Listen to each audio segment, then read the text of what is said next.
Hello and welcome to Let's Talk Loyalty and Loyalty TV, a show for loyalty marketing professionals. I'm Paula Thomas, the founder and CEO of Let's Talk Loyalty and Loyalty TV, where we feature insightful conversations with loyalty professionals from the world's leading brands. Today's episode is part of the Wiser Loyalty series and is hosted by Aaron Dauphinee, Chief Marketing and Business Development Officer of the Wise Marketeer Group. The Wise Marketeer Group is a media, education and advisory services company, providing resources for loyalty marketeers through the Wise Marketeer digital publication and the Loyalty Academy program that offers the Certified Loyalty Marketing Professional or CLMP designation. I hope you enjoyed this episode brought to you by Let's Talk Loyalty and Loyalty TV in partnership with the Wise Marketeer Group. Hi, everyone. Welcome back to another edition of the Wiser Loyalty podcast series. This series continues to be brought to you by partnership with the Let's Talk Loyalty and the Wise Marketer. And throughout 2024, the Wise Marketer Group, CEOs Bill Hannafin and, of course, myself, Aaron Dauphinee, who is the CMO of WMG, we both shared our insights on loyalty constructs and topics that were inspired by one of our core courses in the Loyalty Academy's Certified Loyalty Marketing Professional Curriculum. And we use the short form CLMP for those who are unfamiliar with that. This year, in 2025, we're actually shifting from this more academic focus to seek out insights from practitioners of the trade, such as our CLMPs, and those who are leading from the C-suite in particular. Twice a month, we'll bring you an interview with a C-level executive or a CLMP who's really transformed strategy into practical application and generated strong business results from customer loyalty. I've been looking forward to this conversation for some time now because it's with an individual that I've known close to, 15 years now. And in my opinion, he's one of our industry's loyalty leaders when it comes to loyalty finance, as well as overall loyalty strategy. And that is, of course, Evert de Boer, who joins me from Singapore today. Well, it's actually his evening and my morning here in Toronto, but welcome, Everett. Thanks a lot, Aaron. Super to be here. Great. And then just before we hop into our conversation, and just because I know your story and it's a well-storied career, doesn't mean that others necessarily do. So if I could take a second to give an overview of your experience. For those of you who don't know Everett, he's currently the managing partner at On Point Loyalty, which is a global advisory firm that exclusively niche to loyalty finance and strategy, I would say. And he's also the CEO at Fidivo. I'm sorry, I apologize if I get that off, but he'll correct me. Which was his company built the first off-the-shelf loyalty program financial analysis tool. I think that's the best way that Everett describes it. And we'll come back to dig into each of these areas more in just a second. But to finish off the heritage, Everett's roots in loyalty are back to 2000, so very similar to my own, in fact. He started on client side at KLM, then shifted to the agency marketing service provider side at Carlson Marketing, and then AMIA, and that's where we met. So all up, he's provided strategic guidance to leading companies globally, including more than 40 airlines at this point, and he certainly is recognized as an industry specialist indeed. So, my final comment before I let him tell more about himself is Everett is an industry thought leader, in my opinion, and has published numerous articles and white papers on loyalty strategy and finance, including being published in the Harvard Business Review. And he's now the author of two books. The first was Strategy and Airline Loyalty that he did in 2017. And now very recently, which is what we'll spend time on today, his new book is out called Loyalty Programs and the Currency Effects. So welcome, Everett. I think maybe the first question to keep on talking about books is perhaps apropos that I say, what is the book that you're currently reading right now, and why is that and what are some of the most fruitful takeaways that you have from it so far, just to kind of get to know you? We'll think about authorship here.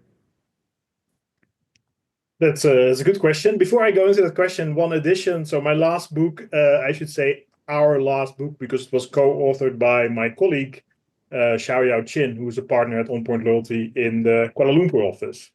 Fair enough. I'm here as a sort of elected representative today, but she's very much also an author of that book. Yeah, to come back to your question, I was looking around what books. I typically have books lying around, and I read different books at different times. And at the moment, I'm reading 3 books. None of them have anything to do with loyalty, except one. Oh, perfect. So the first book I'm reading is a Dutch book about the Munich Olympics. It's like a documentary style book, and it explains what happened there. It's called a German winter. No, sorry, a German summer, I should say. Very good. And it's a very interesting book.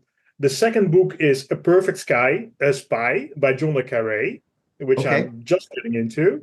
It's supposed to be really good. And the third book is a French novel that I'm reading in Dutch because my French is nowhere near what it needs to be, which is called Connemara by a French author called Nicolas Mathieu. I think it's a great book. And there is one little storyline in there, or part of the story is around consulting, which is quite entertaining to read. So yeah, sorry, nothing to do with loyalty, but sometimes it's nice to do something else. Yeah, I think that's refreshing, and we all have to take note that loyalty for some of us is our profession, but it's not our full person, right? And so it's great to see that you've got that diversity, and I find it fascinating that you can read three at the same time. Do you alternate between each of them? Is that your regular type of style in terms of consumption of books?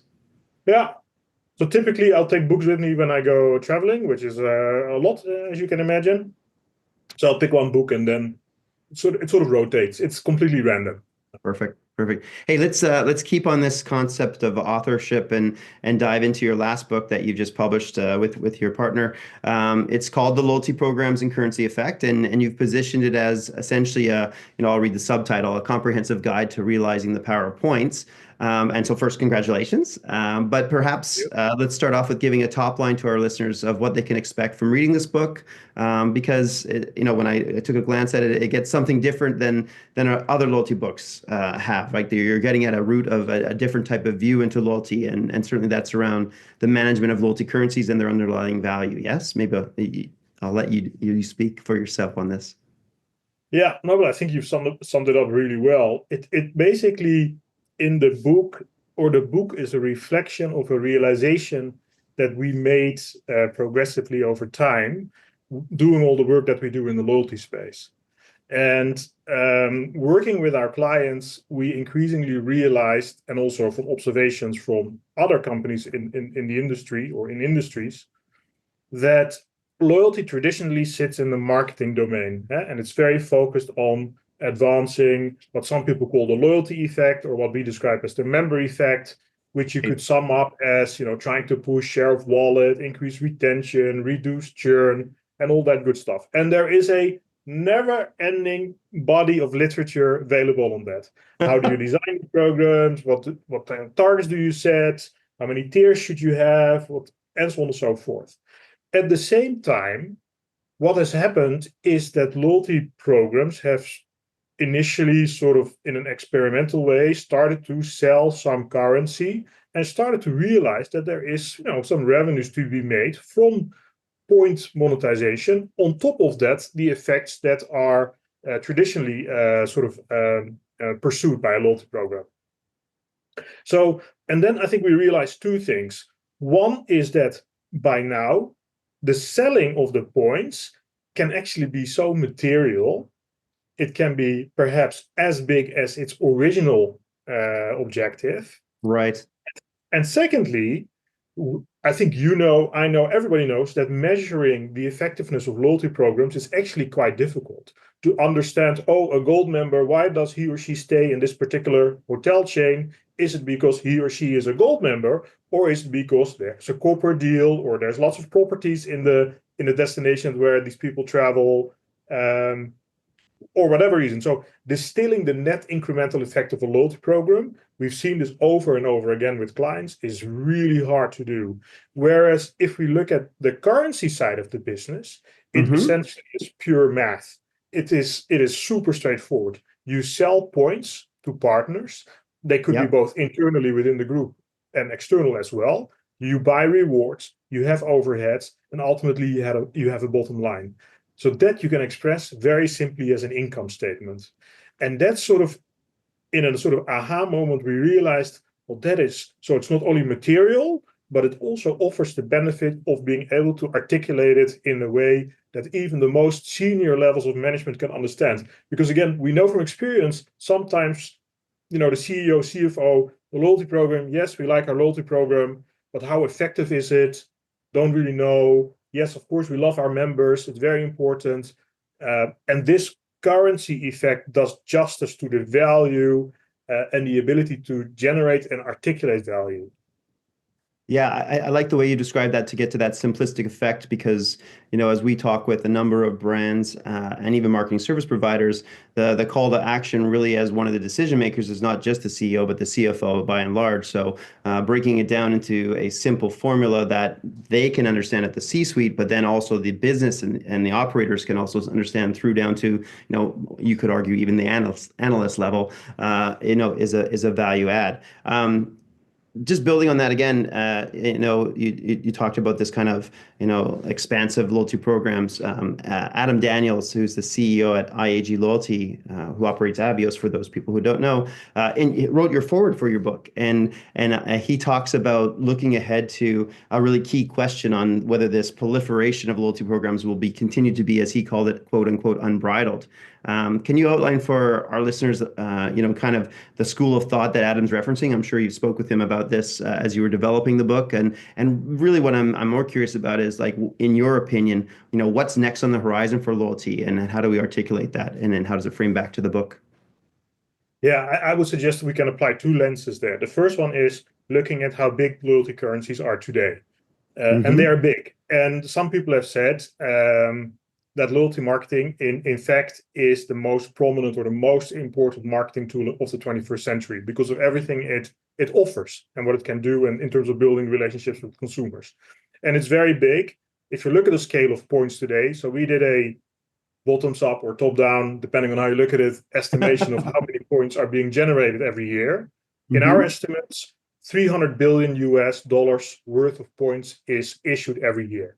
And how did we do that? Real quickly, we looked at middle income, higher income economies around the world, where there's a reasonable assumption that loyalty programs are being used.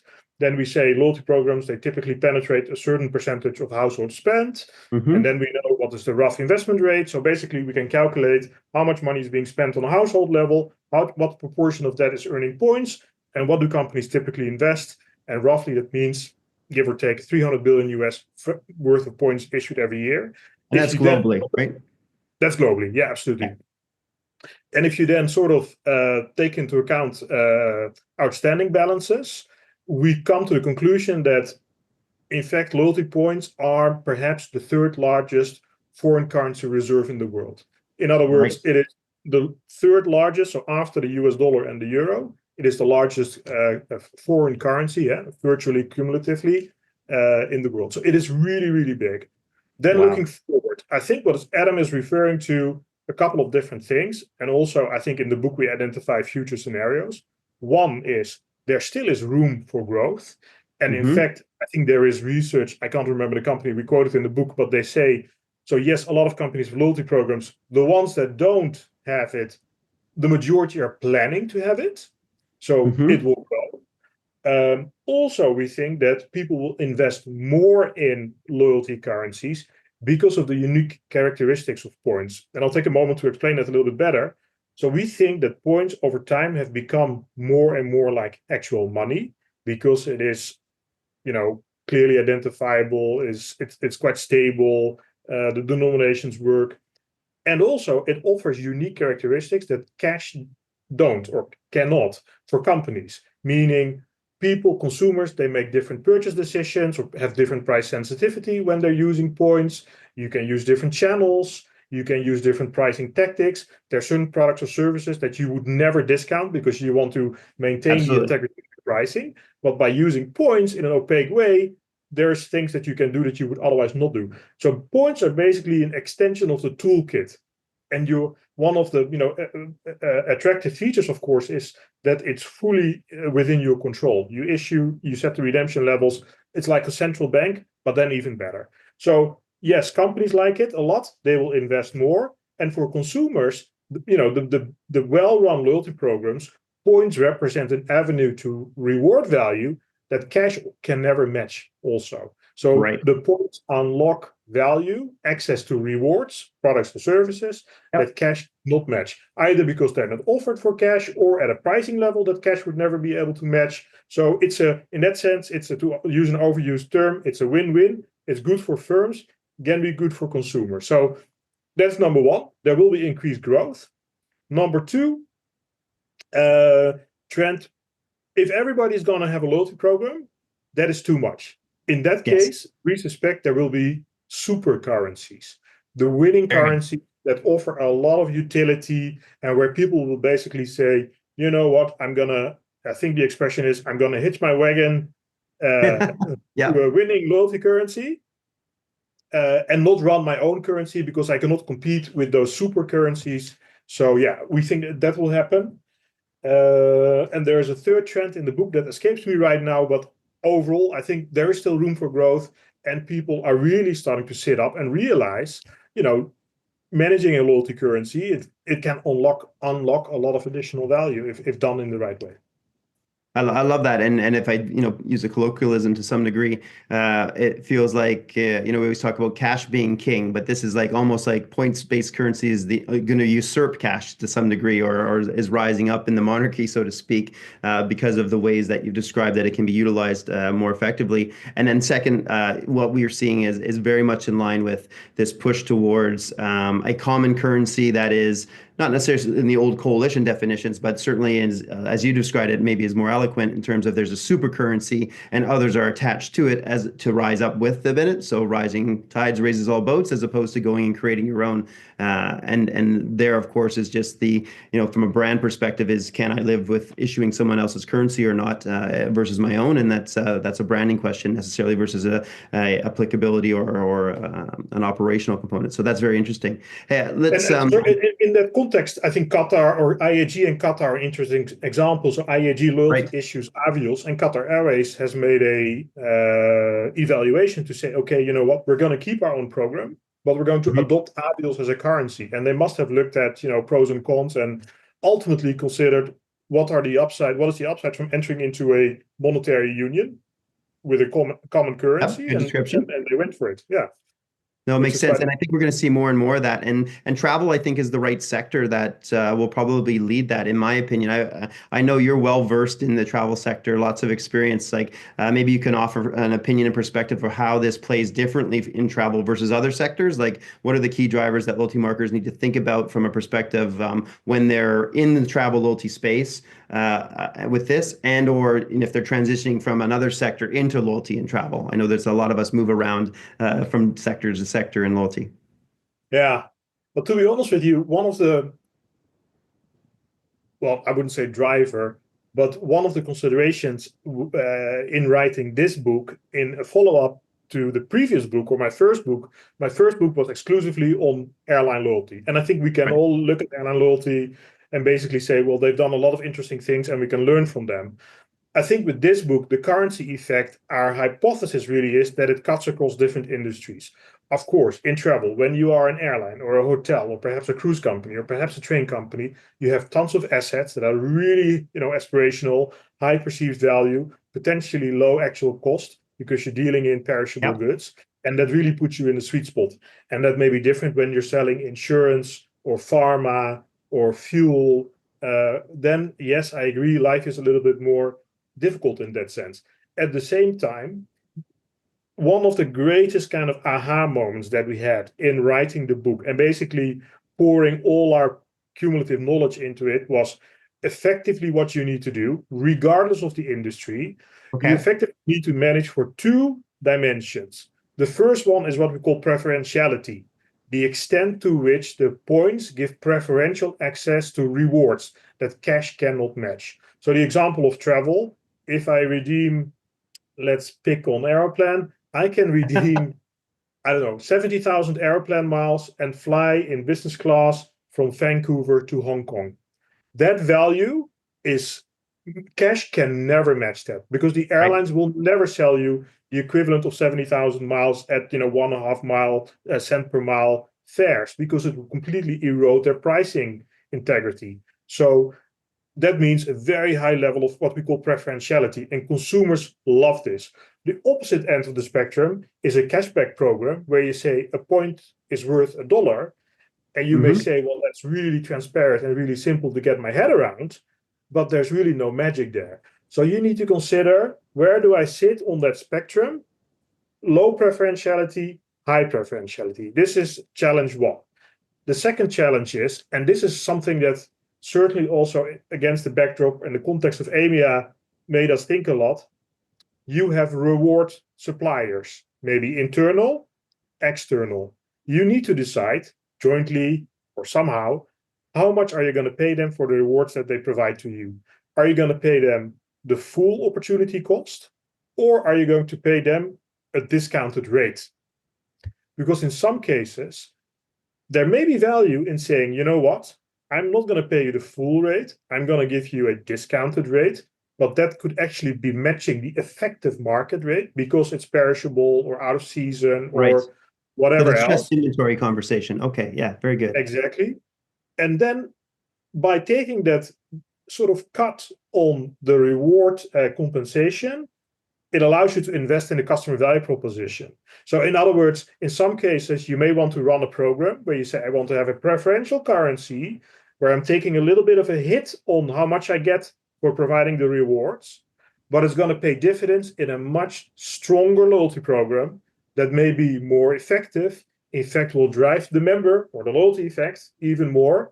And also nowadays, with everything that's happening, with companies setting up separate P&Ls and separate companies, I may benefit from a higher enterprise valuation. Now, of course, some people will say, oh, no, this is financial engineering. This is just trying to increase the valuation.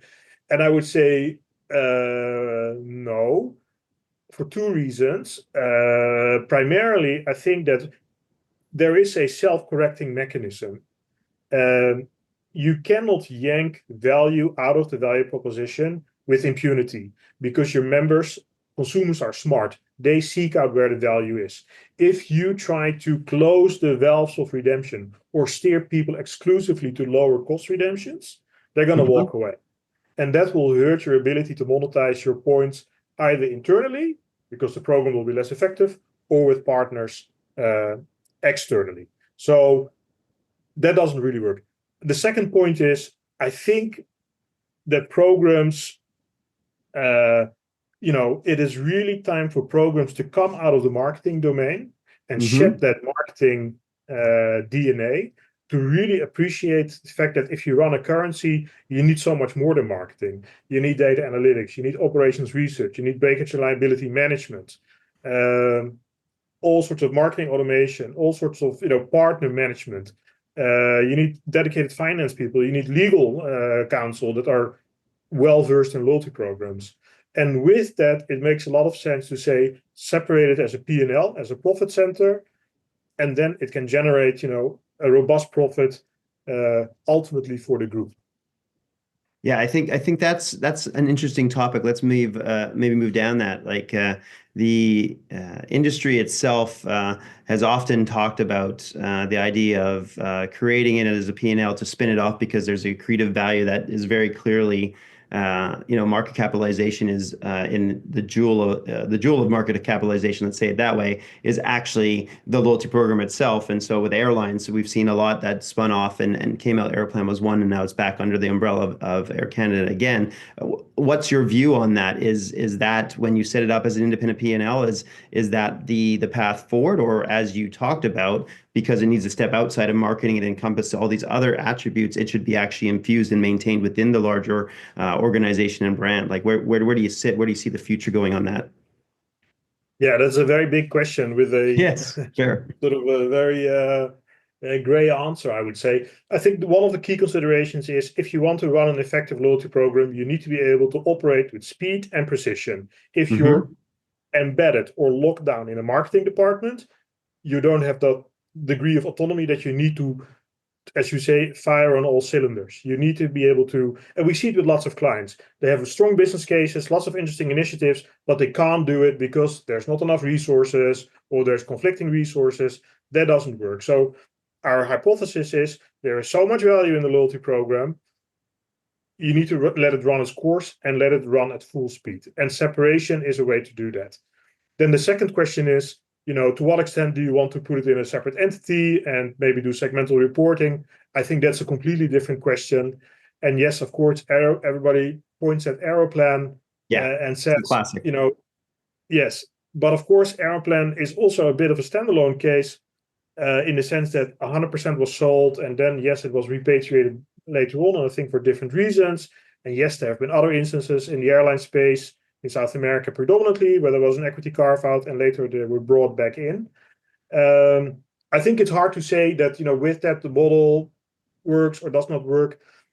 I think Aeroplan is probably one of the most interesting things about Aeroplan is that, and I think to some extent Qantas is also a case study for that, the separation and the resulting focus on the performance of Aeroplan, I think really allowed it to focus on building the program that everybody seems to love and like today, where you say, wow, an Aeroplan, the value that I get for my miles, the ability to combine Star Alliance carriers in a single itinerary, so being kind of, metal neutral, a number of other innovations that they brought to the market. I would be willing to say the catalyst for that was the relentless focus on the bottom line performance and the ability to turn that aspiration into actions. And that has really propelled Aeroplan to the next level. Of course, what happened to the shareholder level and was it good or not? And that I think is a different discussion. We can discuss it on a different dedicated podcast, perhaps. But I think there's lots of value to say for, I'm not saying that everybody should spin off, not at all. I'm saying let the program take on an organizational structure in which it can most optimally deliver its potential results, which are two things: the member effect and the currency effect. And by the way, I know that some people are going to say, oh, but how can you pursue the currency effect? It will be at the detriment of the member effect, Right. Because you're just trying to make more money, right?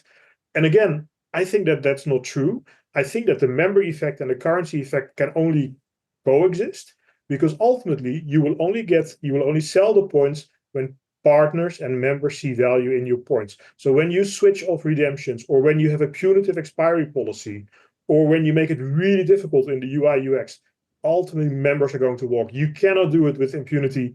And I think, again, Air Miles in Canada is probably the best case study of that, where death by 1,000 cuts, you slowly put the value proposition. At some point, something will need to give. Like I said, it cannot be done with impunity. Yeah. And it's a little bit biased that you spend a lot of time in Canada, and I'm Canadian here. So we're focusing on these because we were in the organizations that were operating the Aeroplan program, and I was at Air Miles as well too. So I've been on both sides of those organizations. But maybe you can just offer a perspective of around the world. You mentioned Qantas as a case study, and we can stick to airline or move to others. Maybe it seemingly makes sense to stick in the travel space. But what are there different perspectives on this around the world, and what is there a specific region that's doing loyalty in travel loyalty in a way that's providing that member effect stronger, or the currency effect stronger than others? Where's the best cases that we should be looking to see as kind of shining stars to learn from? Yeah, I think my take on it would be it's actually surprisingly consistent. So when we talk to clients in South America or in the Middle East or in South Asia or in the Pacific or in Europe or even in Canada, the dynamics are exactly the same. You're running a loyalty program. One day the CFO comes and says, how much is this thing worth and how much is it really delivering? Right. And somebody in finance is tasked with building a P&L, and they've never done that. So they go and try and figure it out. And if you've done it before, it's actually quite straightforward. It's the model that I explained before. You sell points, you buy rewards, you pay salaries and rent.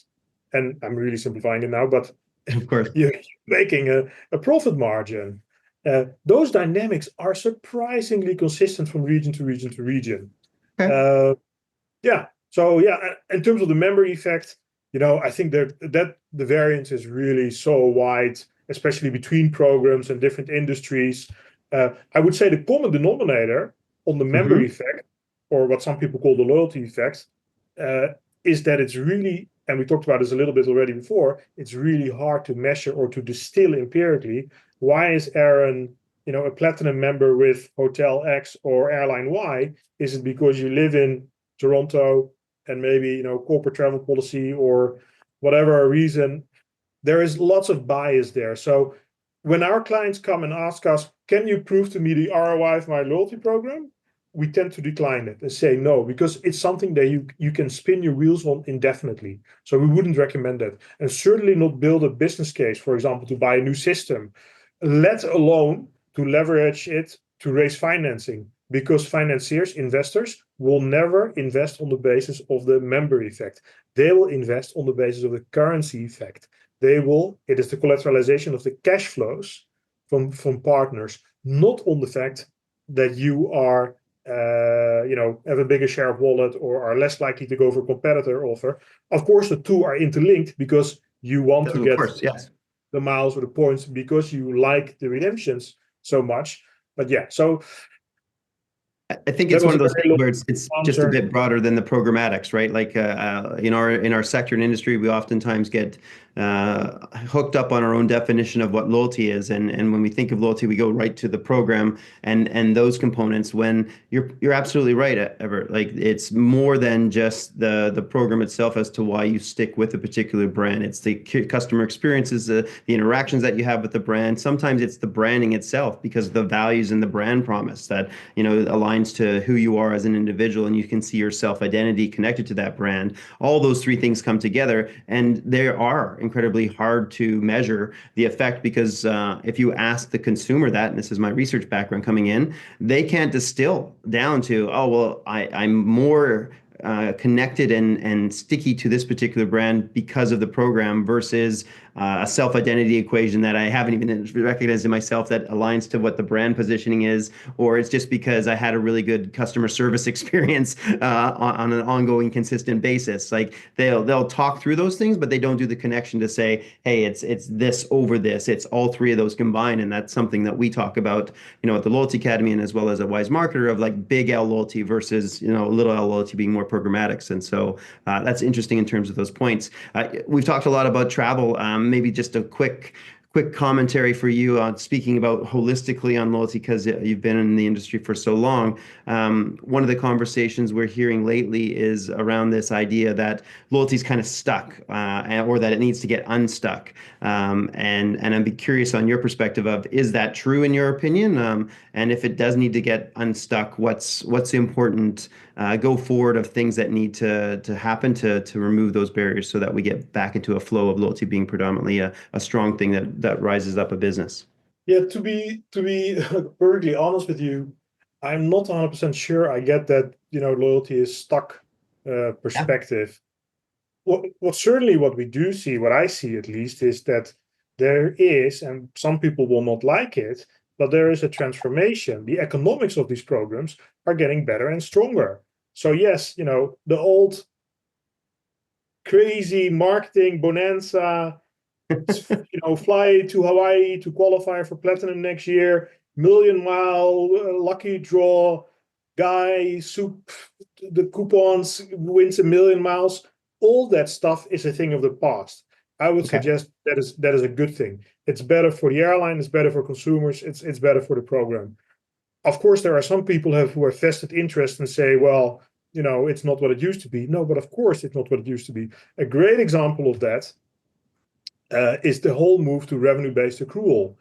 The old structures where you award currency basis on miles flown, which we know in the Hmm. airline industry is a very poor proxy of value. I Right. could pay $500 to fly to Shanghai from Toronto, maybe on a special offer, and Yep. $1,000 to go to Montreal.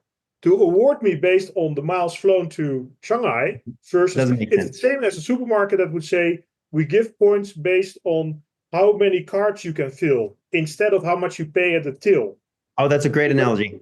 Great It analogy. doesn't make it doesn't make any sense. But when the airlines do it, typically the first reaction is people are up in arms and saying, "Oh, it doesn't work."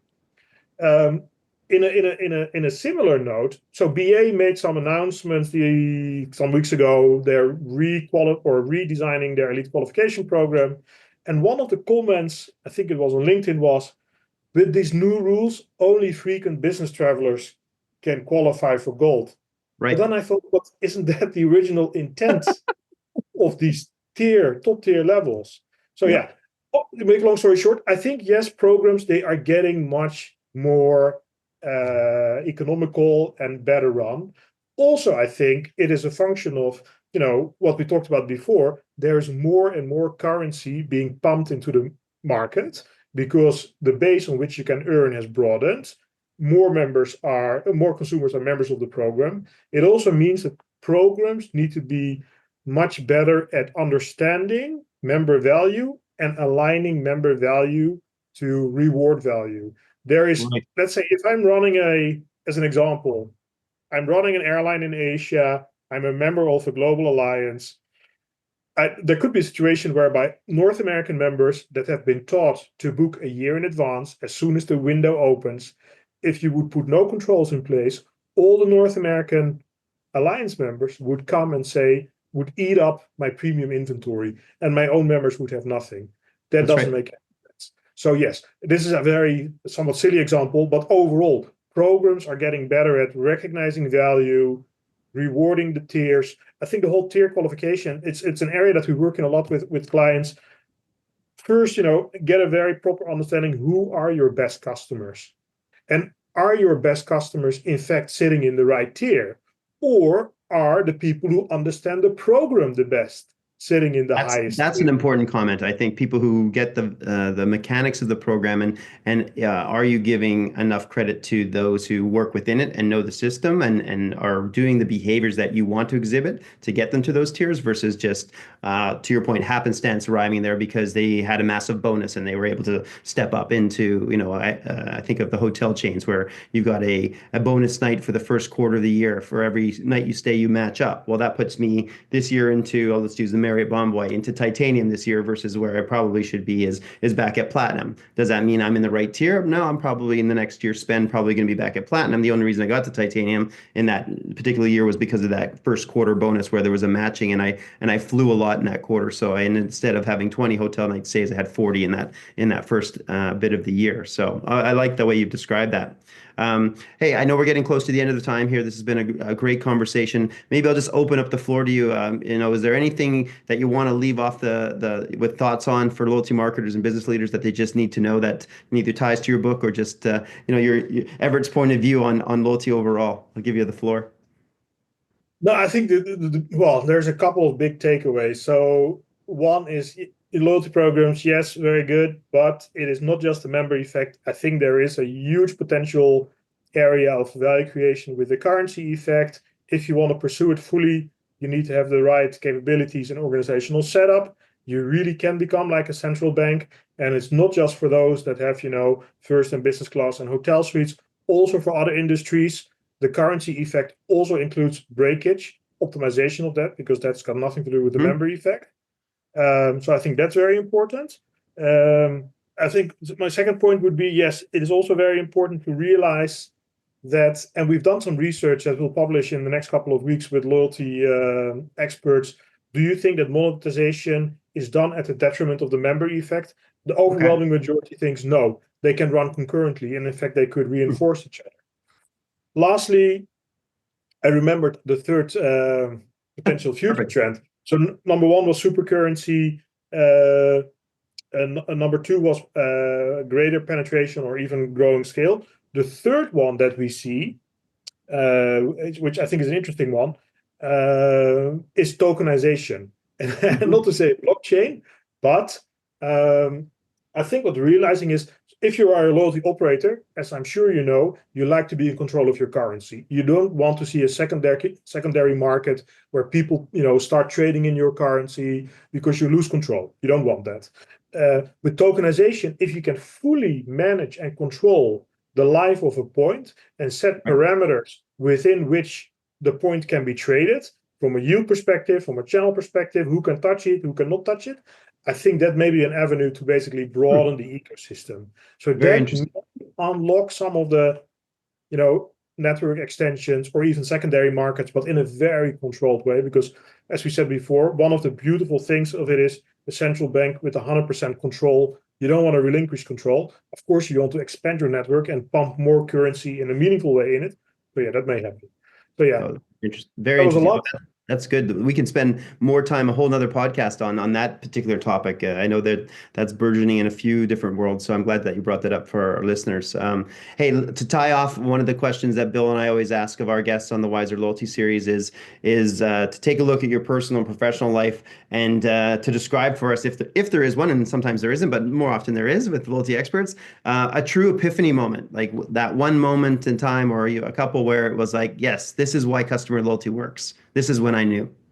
Yeah, I think we had kind of an epiphany moment in writing the book, and we had a kind of an argument, well, not to say an argument, with the publisher around the title, because at some point it became so clear to us that we convinced ourselves that we were onto something with that whole currency effect thing. So yes, there is the traditional member effect. And like I said, endless literature, both in academic and business literature, around loyalty programs and how do you fine tune them and members, da da da da da, and almost nothing on the financial implications, the currency itself. And it seems like a complete dichotomy that all the attention is here, which in the end of the day is hard to measure. And there is tremendous value. In fact, it could be the third largest foreign currency reserve in the world. And nobody, I think people are doing it almost subconsciously. Right. They're selling some coins, they're bringing in some revenue, thinking about it. It's like they think it's icing on the cake, but in fact, it could be the cake itself. Maybe I can describe that hyperbolically as an epiphany moment. Oh, that's awesome. I think that's a good tie into everything we've discussed. Everett, as always, a pleasure to speak with you and really appreciate you taking your time. Wish you the best on the new book, and I'm sure our paths will cross very soon. With that, I would say thanks. And to everyone, thank you so much for listening. And to sign off, stay loyal as always.